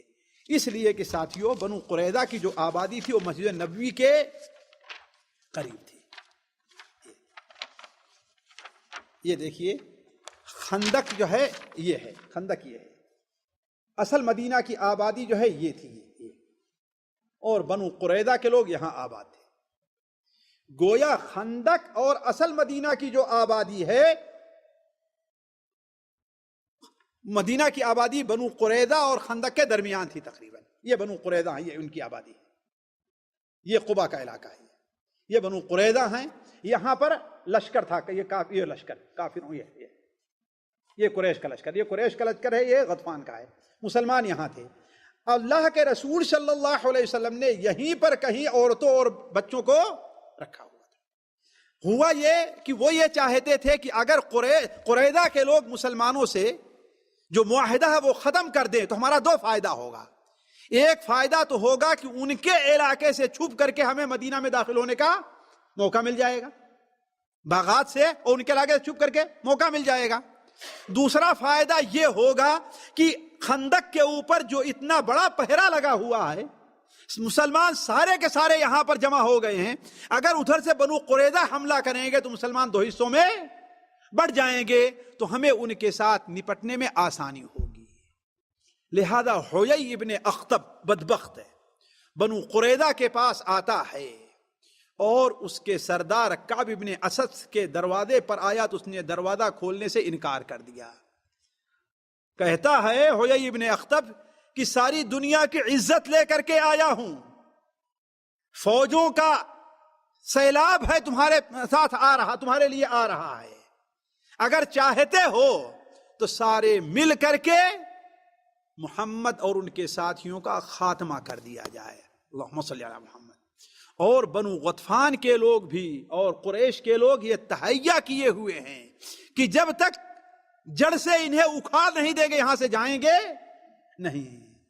کعب نے کہا کہ تو میرے پاس ایسی بدلی لے کر کے آ رہا جس کا پانی جھڑ گیا، اس میں پانی نہیں ہے، خالی آواز ہے، اس میں کوئی پانی نہیں ہے، تو میرے لیے دنیا کی ذلت لے کر کے آیا ہے۔ محمد نے صلی اللہ علیہ وسلم کبھی خلاف ورزی اور وعدہ خلافی نہیں کی ہے، معاہدہ نہیں توڑا، ہم ان کے معاہدے کو نہیں توڑ سکتے۔ کہا اللہ کے بندے مجھے اندر تو آنے دے، کہا نہیں میں دروازہ نہیں کھولتا، لیکن کہا کہ اچھا تو ایک آج کی اصطلاح میں تو ایک کپ چائے پلانے سے بھی دور بھاگتا ہے نا، یعنی جیسے کہتے نا تجھے اتنا بھی کپ چائے پلا دے ہم کو، تجھے یہ ڈر ہے کہ میں تیری روٹی کھاؤں گا۔ کہا کہ تو جو ہے مجھے دھوکہ دینا چاہتا ہے، لیکن جب یہ عار دلایا کھلانے پلانے کا تو دروازہ کھول دیا تو اس کے ساتھ بیٹھ کر کے گھنٹوں بیٹھا رہا اور اسے آخر میں قائل کر لیا اس بات پر کہ ہاں معاہدہ کو توڑ دیا جائے۔ اب جب معاہدہ کو توڑ دیا ساتھیوں، مسلمانوں کے لیے ایک مشکل ترین گھڑی آ گئی۔ نبی کریم صلی اللہ علیہ وسلم کو جب اطلاع ملتی ہے تو آپ نے حضرت زبیر رضی اللہ تعالی عنہ کو بھیجا، چنانچہ آپ نے کہا کون جائے گا؟ حضرت زبیر نے کہا کہ میں جانے کے لیے تیار ہوں، اس لیے کہ وہ دشمنی پر آبادہ ہے، کوئی جائے قتل کر سکتے ہیں اس کو نا۔ حضرت زبیر سے 3 بار آپ نے کہا کون جائے گا بنو قریظہ کے خبر لے آئے گا، کیا کیا انہوں نے؟ حضرت زبیر نے کہا کہ میں جاتا ہوں۔ اس وقت آپ نے فرمایا ہر نبی کا ایک حواری اور دوست ہوتا ہے، اور جنت میں میرے حواری اور دوست کون ہے؟ زبیر ابن عوام ہے، یہ ان کی بہت بڑی فضیلت اسی موقع پر آپ نے کہا تھا۔ چنانچہ حضرت زبیر ابن عوام بلکہ ان کی والدہ آپ صلی اللہ علیہ وسلم کی پھوپھی صفیہ نے کہا اے اللہ کے رسول میرا اکلوتا بیٹا ہے، اسے ہی آپ قتل ہونے کے لیے بھیج رہے، اسے ہی آپ، لیکن یہ کہتے زبیر رضی اللہ عنہ تشریف لے گئے اور اندازہ کر کے آئے کہ ہاں اب جو ہے وہ لوگ معاہدہ کو توڑ دیا۔ وہ کیسے؟ کہا اس لیے کہ قلعہ کی دیوار کو درست کر رہے ہیں، راستے صاف کر رہے ہیں، جانوروں کا چارہ اکٹھا کر رہے ہیں۔ اس کا مطلب کیا ہے کہ کسی مشکل وقت کے لیے تیاری ہو رہی ہے۔ روایات میں آتا ہے کہ آپ صلی اللہ علیہ وسلم کو اس کا اتنا غم ہوا کہ آپ غم سے چادر اوڑھ کر کے لیٹ گئے کہ اب کیا کیا جائے۔ مدینہ منورہ اس لیے کہ آبادی کیا تھی، مدینہ منورہ اندر ہے، لیکن مزید تحقیق کے لیے آپ نے حضرت سعد ابن معاذ سعد ابن عبادہ کو بھیجا، کہا جاؤ دیکھ کر کے آؤ، پوچھو تو ان سے کہ ہمارا تمہارا معاہدہ یہ کیا خبر ہے۔ لیکن آپ نے کہا کہ واپس آ کر کے یہ نہ کہنا کہ معاہدہ توڑ دیا ہے ورنہ مسلمانوں کے اندر اور خلبلی مچ جائے گی۔ چنانچہ وہ دونوں گئے اور ان سے بات کیا تو بنو قریظہ کے لوگ کہتے ہیں کہ ہمارا محمد کے ساتھ کوئی معاہدہ نہیں ہے، اللہم صلی علی محمد، ہم نے ان کے ساتھ کوئی معاہدہ نہیں کیا ہے، ہم ان کو پہچانتے نہیں، ہم ان کو مانتے ہی نہیں کہ اللہ کے نبی ہے۔ چنانچہ ان دونوں نے آ کر کہا اے اللہ کے رسول عدل وقارہ، عدل وقارہ، اس لیے کہ یہ دونوں قبیلے ہیں جو غزوے رجیع اور بیر معونہ کے موقع پر مسلمانوں کے ساتھ غداری کی تھی۔ یعنی مطلب کیا ہے کہ بنو قریظہ غداری کے اوپر آمادہ ہو گئے ہیں۔ آپ صلی اللہ علیہ وسلم وہیں پر اللہ اکبر کہتے اٹھے اور کہا کہ مسلمانوں اللہ تمہاری مدد ضرور کرے گا۔ اسی وقت سے متعلق اللہ تبارک و تعالی جو ہے ساتھیوں سورہ الاحزاب میں ارشاد فرماتا ہے کہ اذ جاؤوکم من فوقکم ومن اسفل منکم واذ زاغت الابصار وبلغت القلوب الحناجر وتظنون بالله الظنون هنالك ابتلي المؤمن وزلزلوا زلزالا شديدا۔ اس وقت کو بھی یاد کرو جبکہ دشمن تمہارے اوپر کی طرف سے بھی آ رہے ہیں، یعنی قریش اور ان کا 10,000 کا جو لشکر ہے، ومن اسفل منکم، اور تمہارے نیچے سے یعنی بنو قریظہ ہیں، وَإِذْ زَاغَتِ الْأَبْصَارُ، تمہاری آنکھیں پتھرا گئی تھی، وَبَلَغَتِ الْقُلُوبُ الْحَنَاجِرَ، اور خوف سے تمہارے دل گلے تک پہنچ گئے تھے. وَتَظُنُّونَ بِاللَّهِ الظُّنُونَ، اور اللہ کے بارے میں تم لوگ بدظنی کے شکار ہونے جا رہے تھے. اس وقت اللہ تعالیٰ نے مسلمانوں کو آزمایا اور سخت جھجھوڑا ہے. وَزُلْزِلُوا زِلْزَالًا شَدِيدًا، سخت جھجھوڑا ہے. ایسے ہی موقع پر کافروں نے کافر بات بنانا شروع کر دیے.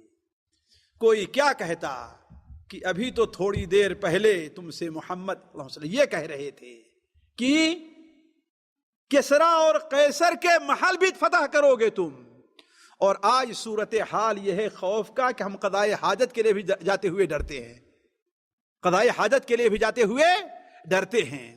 تو ساتھیوں یہ بڑا مشکل مرحلہ مسلمانوں پر آیا. سچے ایمان والوں کا اور منافقین کا وہاں پر اظہار ہو گیا. آپ کی فوج میں جو منافق موجود تھے اب وہ کہنے لگے کہ اے اللہ کے رسول مجھے گھر جانے کی اجازت دے دیجئے، اس لیے کہ ہمارا گھر ایسے کھلا پڑا ہے، ہمارا گھر کھلا پڑا ہے، بچوں کی حفاظت کرنے والا کوئی نہیں ہے. اے اللہ کے رسول مجھے جانے کی اجازت دے دیجئے، اس لیے کہ مجھے وہاں پر کام ہے. آپ صلی اللہ علیہ وسلم جس کو تھا آپ چاہتے اجازت دے بھی دیتے تھے. کیوں؟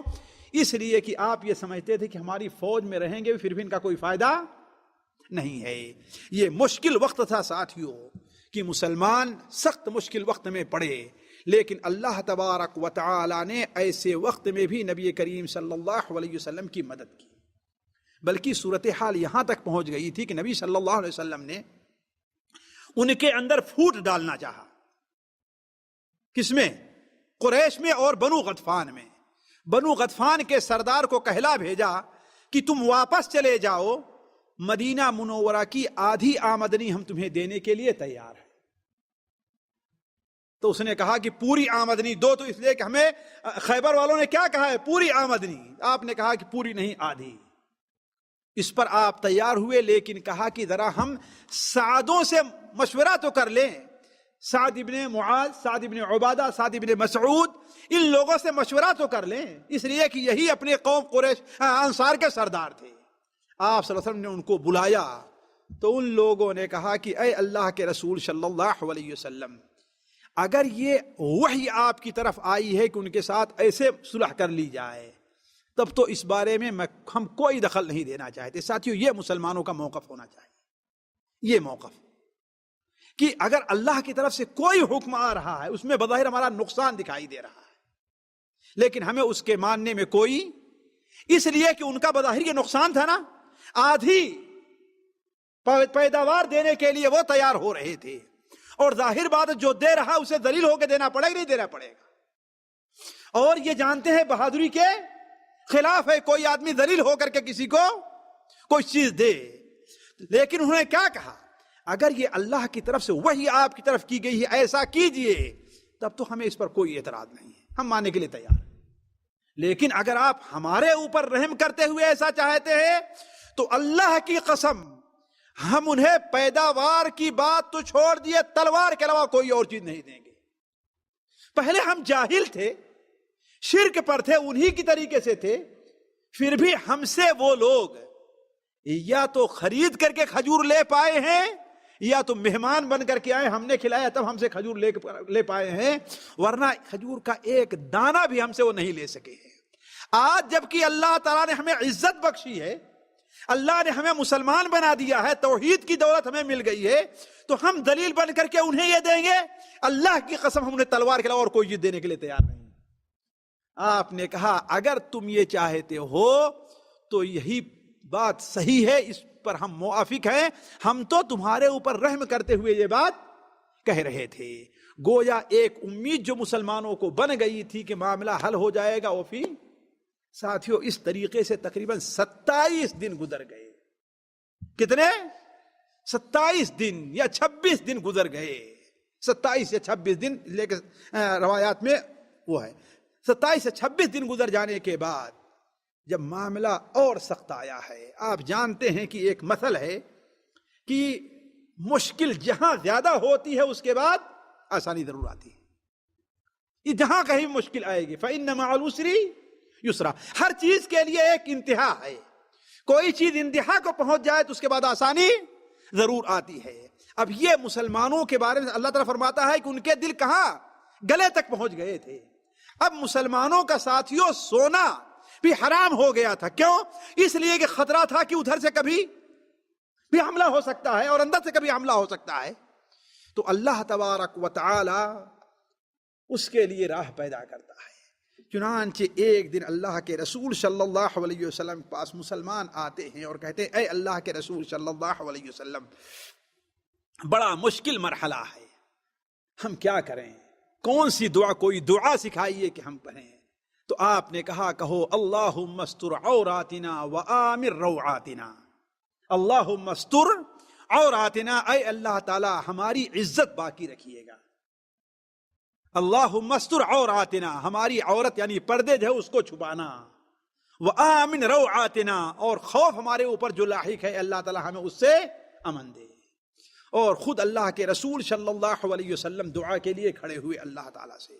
چنانچہ مسند احمد میں جابر بن عبداللہ کی روایت ہے کہ اللہ کے رسول صلی اللہ علیہ وسلم نے آج جہاں پر مسجد فتح بنی ہوئی ہے، وہاں خندق کا جو علاقہ وہاں مسجد فتح، وہاں پر آپ صلی اللہ علیہ وسلم نے ظہر کے بعد یوم الاثنین کو آپ نے دعا کی، یوم الثلاثاء کو دعا کی، یوم الاربعاء کو دعا کی. یوم الاربعاء کو ظہر کے بعد آپ صلی اللہ علیہ وسلم کی دعا قبول ہوتی ہے. آپ صلی اللہ علیہ وسلم کی عام دعا یہ تھی اللہم منزل الکتاب ومجری السحاب اہزم الاحزاب اللہم اہزمہم وزلزلہم. اے بدلی کو لے چلانے والے، اے کتاب کو نازل کرنے والے، ان جتھوں کو ہلا کر کے رکھ دے، انہیں ہرا دے. تو آپ صلی اللہ علیہ وسلم کی دعا قبول ہوئی اور اللہ تبارک و تعالی نے کچھ ظاہری اسباب پیدا کر دیے اس جنگ کے خاتمے کے لیے. کچھ ظاہری اسباب پیدا کر دیے اس جنگ کے خاتمے کے لیے. وہ اسباب بیان کر کے میں اپنی بات کو بند کرتا ہوں. پہلا سبب تو یہ تھا کہ یہ محاصرہ بڑا طویل ہو گیا تھا. یہ گھیراؤ جو مسلمانوں کا تھا بڑا 1 مہینہ قریب ہونے جا رہا تھا، اور لوگ اتنی لمبی تیاری کر کے نہیں آئے تھے، اور مستقبل قریب میں جلدی کسی فتح کی امید نظر نہیں آ رہی تھی. یہ مشکل مرحلہ آنے کے باوجود بھی مسلمان اپنی جگہ پر اڑے ہوئے تھے. اللہ کے رسول صلی اللہ علیہ وسلم نے کچھ اور لوگوں کو 500 لوگوں کو متعین کیا کہ غزوہ جہاں دیار بنو قریظہ ہے اور وہاں پر، اور عورتیں جہاں پر ہیں ان کی سخت نگرانی کریں. چنانچہ ایک بار ایک یہودی اس کے پاس آیا، اس قلعے کے پاس، گڑھئی کے پاس جس میں عورتیں آباد تھیں. وہ ادھر کسی طریقے سے پار کر کے دیوار کے اندر چلا گیا تو اللہ کے رسول صلی اللہ علیہ وسلم کی پھوپھی حضرت صفیہ نے خیمے کی ڈنڈے سے مار مار کر کے اسے ہلاک کر دیا اور اس کو اٹھا کے باہر پھینک دیا. ماشاءاللہ پہلوان تھی. تبھی تو آپ لوگوں نے غزوہ احد کے موقع پر سنا ہوگا کہ حضرت زبیر بیان فرماتے ہیں کہ جب غزوہ حضرت حمزہ کی شہادت کی جب خبر پھیلی تو میری پھوپھی بھی، میری والدہ یعنی اللہ کے رسول کی پھوپھی، وہ بھی بھاگتی ہوئی آ رہی تھی. تو آپ صلی اللہ علیہ وسلم جب دور سے آتے ہوئے انہیں دیکھا تو کہا کہ جا کر کے اپنی والدہ کو روکو، آگے نہ جانے پائے، ورنہ حمزہ کی لاش کی جو حالت بنائی ہے لوگوں نے، یہ دیکھ کر کے انہیں بڑی تکلیف ہوگی. تو حضرت زبیر ابن عوام کہتے ہیں کہ میں آگے جا کے سامنے کھڑا ہوا تو زور کا مجھے ایک سینے پر گھونسا مارا کہ ہٹ میرے سامنے سے بدبخت نہیں کے، اور میں گر گیا. تو ماشاءاللہ ایسے طاقتور تھے حضرت صفیہ رضی اللہ تعالی عنہا. تو اس طریقے سے بنو قریظہ نے سمجھا کہ اس کا مطلب ہے کہ یہاں بھی فوج موجود ہے. تو کہنے کا مطلب کہ مسلمانوں نے اپنا پورا انتظام کیا اور بڑی بہادری کے ساتھ اڑے رہے. تو اب قریش یہ دیکھ رہے تھے کہ کوئی جلدی کامیابی کی صورت نظر نہیں آ رہی ہے، اور بنو غطفان کے لوگ چونکہ پیسے کے لیے آئے تھے، اب ان کے بھی پاؤں ڈگمگانے لگے کہ اب واپس چلنا چاہیے. ادھر 1 مہینے کا وقت بھی بیکار ہمارا گیا ہے کہ نہیں، اور ادھر خیبر کی جو آمدنی ملنے والی تھی وہ بھی نہیں ملنے والی ہے. تو یہ لمبا مرحلہ ہونے کی وجہ سے ہونا یہ بھی ایک سبب بنا ہے. دوسرا سبب، بنو غطفان کے ایک آدمی نعیم ابن مسعود ہے، وہ مسلمان ہو گئے تھے، اور نہ تو قریش ان کے مسلمان ہونے کا معاملہ جانتے تھے، نہ خود ان کا قبیلہ جانتا تھا، نہ بنو قریظہ کے لوگ جانتے تھے کہ ہاں یہ مسلمان ہو گئے ہیں. تو یہ نبی صلی اللہ علیہ وسلم خدمت میں آتے ہیں اور کہتے ہیں اے اللہ کے رسول میں دیکھ رہا ہوں کہ آپ بڑی مشکل میں ہیں، کیا میں آپ کی کوئی مدد کر سکتا ہوں؟ آپ نے کہا تم اکیلے ہو، کیا مدد کرو گے؟ تم اکیلے ہو، ایک آدمی کیا مدد کرو گے؟ البتہ ایسا کرو کہ ان میں پھوٹ ڈالنے کی کوئی چال چلو، تو کوئی ایسی چال چلو کہ اس میں پھوٹ پڑ جائے۔ چنانچہ انہوں نے ایک ترکیب سوچی، بنو قریظہ کے پاس گئے اور کہے کہ تم لوگ بے وقوف ہو، تم نے بہت بڑا خطرہ مول لیا ہے، تم دیکھ رہے ہو کہ 1 مہینہ ہو گیا ان محمد اللہم صلی اللہ علیہ وسلم اور ان کے لشکر کے اوپر کسی کو قبضہ نہیں مل رہا ہے، تم نے بہت بڑی غلطی کی ہے۔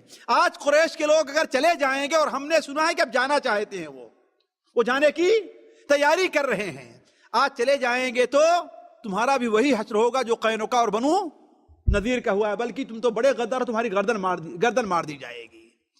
تو کہا ہاں یہ غلطی تو ہے۔ کہا پھر کیا کرنا چاہیے؟ کہا ایسا کرو کہ قریش سے یہ معاہدہ کر لو کہ 40 آدمی کو بطور ضمانت کے تمہارے پاس چھوڑ دیں، اس لیے کہ اگر جو ہے تمہارے اوپر مسلمانوں کا حملہ ہوا تو وہ بھی لوگ مارے جائیں، ورنہ قریش اگر 40 آدمی تمہارے پاس رہے چھوڑ کر کے نہیں جائیں گے، ورنہ چھوڑ کر کے چلے جائیں گے۔ یہاں سے کہا تم بڑی بہترین بات کر رہے ہو، اور یہاں سے نکل بنو قریظہ کے پاس، قریش کے پاس گئے، اور قریش سے کہا کہ بنو قریظہ اپنے کیے پر بڑے شرمندہ ہیں، اور وہ یہ چاہ رہے ہیں، انہوں نے محمد صلی اللہ علیہ وسلم ان سے بات چیت کی ہے کہ ہم سے غلطی ہو گئی، آپ ہمیں معاف کر دیجیے، اور اس کے بدلے ہم قریش کے 40 آدمیوں کو آپ کو دیتے ہیں، آپ ہمیں معاف کیے اور ان کی گردن آپ مار دیجیے۔ جا کر قریش سے یہ کہا تو قریش نے کہا کہ اچھا یہ کہہ رہے ہیں۔ چنانچہ اپنا آدمی جب بھیجتے ہیں بنو قریظہ کے پاس، تو بنو قریظہ کے لوگوں نے کہا کہ دیکھو بھائی، تمہارا کوئی بھروسہ نہیں، تم کب جا سکتے ہو، ہمیں اکیلے چھوڑ دو گے، لہذا اپنے 40 آدمی ہمارے ہاں بطور ضمانت کے رکھو کہ جب تک اس جماعت کا فیصلہ نہیں ہوگا، یعنی محمد صلی اللہ علیہ وسلم اور مسلمانوں کا فیصلہ نہیں ہوگا، تب تک ہم چھوڑ کر کے جائیں گے نہیں تمہیں۔ کہا یہ تو بڑی اچھی، یہ تو وہی بات ہے جو نعیم بن مسعود کہہ رہا تھا کہ ہمارے لوگوں کو یہ مسلمانوں کے حوالے کرنا چاہتے ہیں۔ اس طریقے سے کیا ہے، دونوں میں اب پھوٹ پڑ گئی۔ تیسری جو جسے کہتے ہیں کہ حقیقی یا بالکل فوری سبب بنا ہے، فوری سبب بنا، جسے سبب مباشر کہتے ہیں عربی میں، وہ کیا ہے؟ آپ لوگوں نے جیسا کہ سنا، ایک ٹھنڈی کا موسم تھا، قریش ویسے ہی پریشان ہو گئے تھے، اتنا کھانے پینے کا سامان لے کر کے نہیں آئے ہوئے تھے۔ ٹھنڈی کے موسم میں اللہ تبارک و تعالی نے ایک مسلمانوں کی مدد کے لیے سخت ٹھنڈی ہوا چلا دی۔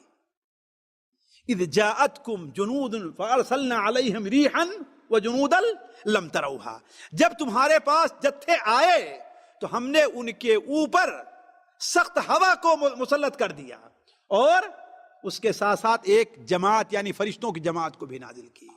چنانچہ رات میں ساتھیوں جیسے ہوا کہ سخت ٹھنڈی ہوا، پوربی ہوا چلنا شروع ہو گئی، اور جانتے ہیں پوربی ہوا کی یہ صفات ہے کہ وہ ہڈیوں کے اندر تک پہنچ جایا کرتی، ہڈیوں کے اندر تک، اور جس کو جہاں بھی چوٹ لگ رہی تھی درد ہونا شروع ہو جاتا ہے پوربی ہوا میں۔ تو پورب سے ہوا چلنی شروع ہوئی، اور اتنی تیز چلی کہ ان کے خیمے کی کھوٹیاں الٹ گئیں۔ آگ جلاتے تھے سردی کے لیے تو آگ اڑ جایا کرتی تھی، بجھ جایا کرتی تھی۔ اب ان کے لیے نہ تو وہاں پر ٹھہرنے کے لیے کوئی جگہ ہے قریش کے لیے، اور نہ وہاں پر رہنے کی جگہ ہے۔ ایک صحابی حضرت حذیفہ رضی اللہ تعالی عنہ ہیں، وہ بیان کرتے ہیں کہ اسی رات، جس رات خوب ٹھنڈی ہوا چل رہی تھی، اس رات آپ صلی اللہ علیہ وسلم نے تمام مسلمانوں کو خطاب کر کے کہا کہ کون ہے جو بنو قریظہ میں قریش کے پاس جائے، ان کی خبر لے کر کے آئے، لیکن کوئی ایسی حرکت نہیں کرے گا جو اسے نہیں کرنا چاہیے، اور واپس بھی آئے۔ یہ 2 شرطیں بڑی مشکل تھی ساتھیوں۔ ایک تو ہے کہ واپس آنے کی شرط، پتہ نہیں قتل ہو جائے، دوسری یہ ہے کہ ہاں بھائی کوئی ایسی حرکت نہ کرے۔ حضرت حذیفہ بیان کرتے ہیں کوئی مسلمان کھڑا نہیں ہوا، مسلمان بزدل نہیں تھے، لیکن یہ شرط پورا کرنا کہ واپس بھی آنا ہے اور ان کے بارے میں صحیح معلومات لے کر کے آنی، یہ ذرا مشکل کام تھا۔ چنانچہ تیسری بار میں آپ نے حضرت حذیفہ سے کہا کہ حذیفہ تم جاؤ. وہ کہتے ہیں کہ میری جانے کی طبیعت تو نہیں تھی، لیکن آپ کے حکم کے آگے ہمیں کوئی چارہ نہیں تھا. کہا کہ جاؤ، دیکھو کہ قریش نے کیا کیا، ان کی خبر لے کر کے آؤ اور کوئی کام اپنی طرف سے نہ کرنا. حضرت حذیفہ کہتے ہیں کہ میں جا رہا تھا، ٹھنڈی کا موسم تو بڑا تھا، لیکن اللہ تعالیٰ کا فضل ایسا ہوا کہ مجھے ایسا لگ رہا تھا کہ میں حمام میں چل رہا ہوں. جا کے دیکھتا ہوں کہ ہانڈی ادھر پلٹی ہوئی ہے، کسی کا خیمہ ادھر گرا ہوا ہے، کسی کا چولہا ادھر بجھا پڑا ہوا ہے، کوئی اپنا سامان باندھ رہا ہے. یہاں تک کہ میں ایک جماعت کے پاس پہنچا جس میں ابو سفیان تھا. میں دیکھا کہ روشنی میں اپنی پیٹھ کو وہ آگ جلا کر کے سینک رہا ہے سردی کی وجہ سے بچنے کے لیے. کہا ہم نے اپنا تیر تو نکالا کہ ماروں اور اللہ کے دشمن کو ختم کر دوں، لیکن اللہ کے رسول سے منع کیا کیا تھا؟ کوئی کام اپنی طرف سے کرنا نہیں ہے.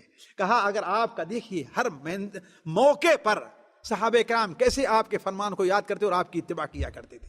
اسی لیے میں کہتا ہوں ساتھیو، وہ جماعت اس لائق تھی کہ اللہ کے رسول کی خدمت کے لیے اسے چنا جائے. اور یہ بات کب بیان ہے؟ حذیفہ نے کب بیان کی تھی؟ اس لیے کہ ایک مجلس میں تھے تو تابعین میں سے کچھ نوجوانوں نے کہا کہ اللہ کے رسول صلی اللہ علیہ وسلم کے ساتھ آپ لوگ کیسے رہتے تھے؟ اگر اس زمانے میں ہوتے تو ہم تو آپ کو زمین پر بھی نہ چلنے دیتے، اپنے کندھوں پر اٹھا کر کے اللہ کے رسول کو لے چلتے. کہا کہ تم لوگ ایسی بات نہ کرو، کتنے مشکل مرحلے آئے ہیں کہ اچھے لوگوں کے قدم. تو یہ مرحلہ بیان کیا. تو کہا کہ پھر ہوا کیا؟ لیکن ہم نے اپنا تیر اور اس جماعت میں پہنچ گیا جہاں ابو سفیان بیٹھا ہوا تھا. کہا کہ ابو سفیان کو اندازہ لگا کہ کوئی آدمی اجنبی داخل ہوا ہے، اور یہ 30-40 آدمیوں کا گروپ تھا، سارے لوگ بیٹھے ہوئے تھے. کہنے لگا کہ دیکھو ہر آدمی اپنے ساتھی کا ہاتھ پکڑے کون ہے اس کے ساتھ. حضرت حذیفہ کہتے ہیں ہم نے پھر کہا ہاں بھائی تم کون ہو بتاؤ، اور تم کون ہو بتاؤ، یعنی قبل اس کے کہ مجھ سے پوچھے میں ان سے پوچھنا شروع کر دیا. اس کے بعد ابو سفیان کہتا ہے کہ دیکھو لوگوں نے دھوکہ دیا ہمیں، بنو قریظہ ہمارا ساتھ دینے کے لیے تیار نہیں ہو رہے ہیں، وہ غداری کر رہے ہیں، اور ہمارا سامان رسد بھی ختم ہو رہا ہے، اور ایسی سردی ہے جس میں ٹھہرنا مشکل ہے، لہذا اے لوگوں چلنے کی تیاری کرو. تو کہا ایسا لگا کہ لوگ اسی انتظار ہی میں تھے، سارے لوگ تیاری کوشش کی، اور میں وہاں سے چپکے سے نکلا اور نبی صلی اللہ علیہ وسلم کی خدمت میں آیا. اور جب پہنچا تو مجھے سردی لگنے لگی. میں کیا دیکھ رہا ہوں کہ نبی کریم صلی اللہ علیہ وسلم کھڑے ہو کر کے نماز پڑھ رہے ہیں. ساتھیو یہ ہے، آپ کیا کر رہے تھے؟ نماز پڑھ رہے تھے. اس لیے تو حذیفہ بیان کرتے ہیں کہ نبی اذا حزبہ امر صلی، جب کوئی مشکل گھڑی آپ کے اوپر آتی تھی تو آپ نماز پڑھنا شروع کرتے تھے. کیا نماز؟ فرض نماز. ہمارے ہاں مصیبت ہے فرض نماز نہیں، فرض نماز نہیں، مزید نفلیں آپ پڑھنا شروع کریں اللہ تعالیٰ دعا کرنے کے لیے کہ نماز کے بعد اللہ تعالیٰ سے دعا کریں.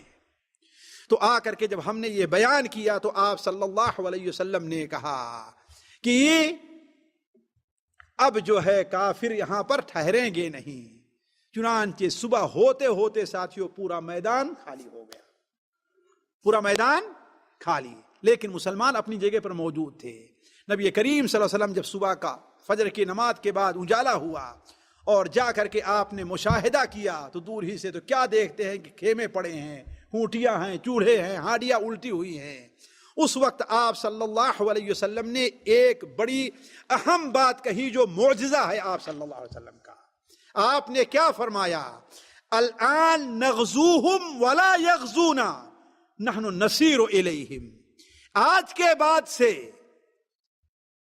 قریش کے لوگ ہمارے اوپر حملہ کرنے نہیں آئیں گے، ہم ان کے اوپر حملہ کرنے جائیں گے.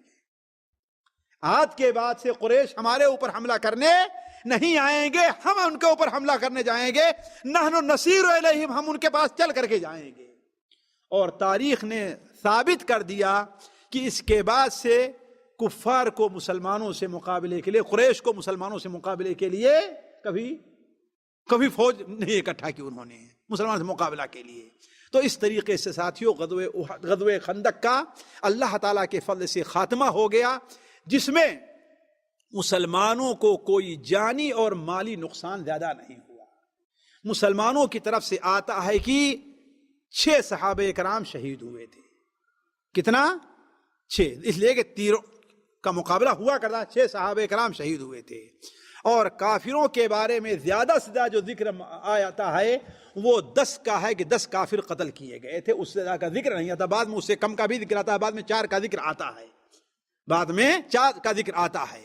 تو اس طریقے سے یہ جنگ خاتمے کو پہنچی، مسلمانوں کے اوپر سے یہ مصیبت ٹلی، لیکن ابھی اسلامی جہاد ختم نہیں ہوا. نبی کریم صلی اللہ علیہ وسلم واپس جا کر کے اپنے گھر میں آپ نے ظہر کی نماز پڑھی، یا ظہر کی نماز سے پہلے آپ صلی اللہ علیہ وسلم غسل فرما رہے تھے کہ حضرت جبرائیل آئے، تشریف لے آئے اور کہا آپ نے ہتھیار رکھ دیا ہے؟ ابھی تو اللہ کے فرشتوں نے ہتھیار رکھا ہی نہیں ہے. اس طرف چلیے، اس طرف نکلیے. وہ کہاں؟ بنو قریظہ کی طرف، جنہوں نے مشکل وقت میں آپ کے ساتھ غداری کی ہے، جس کا ذکر انشاءاللہ ہم اور آپ اگلی مجلس میں سنیں گے. اللہ تبارک و تعالیٰ سے دعا ہے کہ اللہ تعالیٰ ہمارا اور آپ کا یہاں پر بیٹھنا قبول فرمائے. یہاں جمع ہونے کی برکت سے اللہ تعالیٰ ہمارے اور آپ کے گناہوں کو معاف کرے. ہمارے اور آپ کے دل میں نبی کریم صلی اللہ علیہ وسلم کی سنت اور آپ کی سیرت کی محبت ڈال دے کہ ہم آپ صلی اللہ علیہ وسلم کی سنت کو پڑھیں، سیکھیں اور اس کے مطابق اپنی زندگی ڈھالنے کی کوشش کریں. سبحانک اللہم و بحمدک، اشہد ان لا الہ الا انت، استغفرک و اتوب الیک.